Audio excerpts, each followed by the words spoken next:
Hey everyone, welcome to my channel. இன்னைக்கு நாம standard 10th சயின்ஸில் இருக்கிற யூனிட் 2 ஆப்டிக்ஸில் சால்வ்டு ப்ராப்ளம்ஸ் நம்பர் 1 வந்து பார்க்க போகிறோம். கொஷினில் என்ன கொடுத்துருக்காங்கன்னா ஒரு லைட் ரே வந்து இருக்கு. அந்த லைட் ரே வந்து எதுலேருந்து வரும்னா ஒரு வேக்யூம்லேருந்து ஒரு கிளாஸ்க்குள்ளே வந்து அந்த லைட் ரேவோட இன்சிடென்ட் ஆகுது. அந்த கிளாஸோட ரீஃப்ராக்டிவ் இண்டெக்ஸ் வந்து எவ்வளோ கொடுத்துருக்காங்கன்னா 1.5 கொடுத்துருக்காங்க. அந்த லைட் ரேவோட ஆங்கிள் ஆஃப் இன்சிடென்ஸ் வந்து என்னென்னா 30 டிகிரின்னு கொடுத்துட்டாங்க.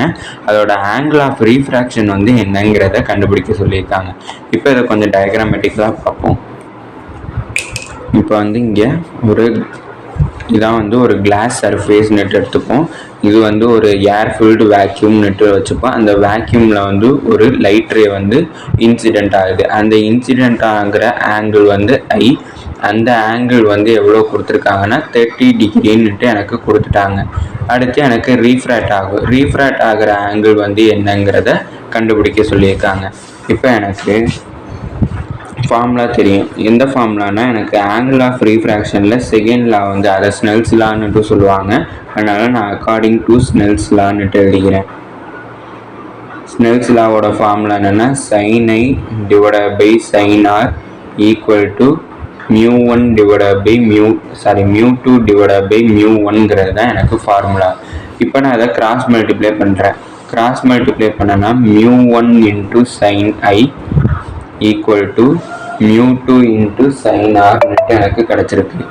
இங்கே எனக்கு μ1ங்கிறது என்னென்னா அதாவது இந்த வேக்யூமோட ரீஃப்ராக்டிவ் இண்டெக்ஸ். வேக்யூமோட ரீஃப்ராக்டிவ் இண்டெக்ஸ் வந்து எப்போதுமே எனக்கு 1.0 தான் இருக்கும். அதனால் நான் 1.0ன்னுட்டு எழுதிக்கிட்டேன்.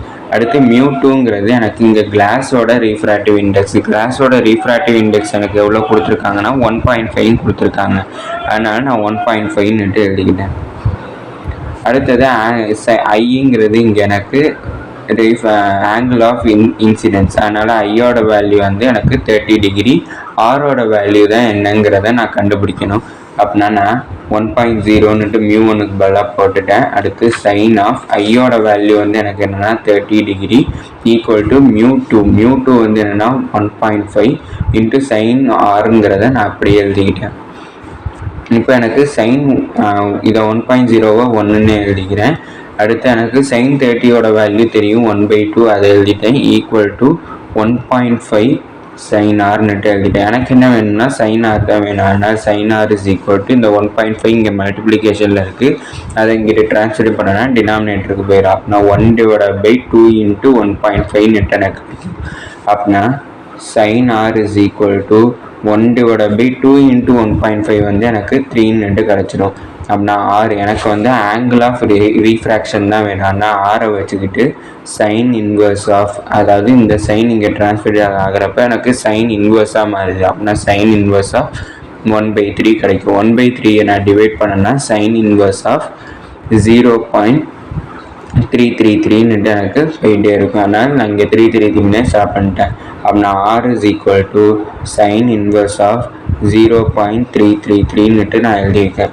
இப்போ எனக்கு இந்த சைன் இன்வர்ஸ் ஆஃப் 0.333யோட வேல்யூ எனக்கு கண்டுபிடிக்கணும். அதுக்கு எனக்கு லாக் புக் வந்து யூஸ் பண்ணிக்கிறேன். இப்போ இந்த இடத்துல எந்த இடத்துல 0.333 வருதுன்னு பார்த்தோம்னா எனக்கு இந்த 19th டிகிரி இருக்குல்ல, இந்த 19th டிகிரியில் எனக்கு 0.3232ன்னுட்டு வந்து எனக்கு இங்கே 33 எனக்கு இந்த இடத்துல வருது. அதனால் நான் 19 டிகிரியை யூஸ் பண்ண போகிறேன். அதனால் இங்கே நான் r is equal to 19 degree 19 பாயிண்ட்டுன்னுட்டு எழுதிட்டேன். அதுக்கப்புறம் பாயிண்ட்டுக்கு அப்புறம் சம்திங் உங்கள் இஷ்டம் 4.5ன்னுட்டு நான் புக்கில் கொடுத்தா எழுதியிருக்கேன். இதை அப்ராக்சிமேட்டாகவும் எழுதலாம். அப்படின்னா ஆங்கிள் ஆஃப் ரீஃப்ராக்ஷன் எனக்கு அப்ராக்சிமேட்டாக 19.45 டிகிரின்னுட்டு நான் எழுதியிருக்கேன். இதோட இந்த சம் முடிஞ்சிச்சு. தேங்க்யூ.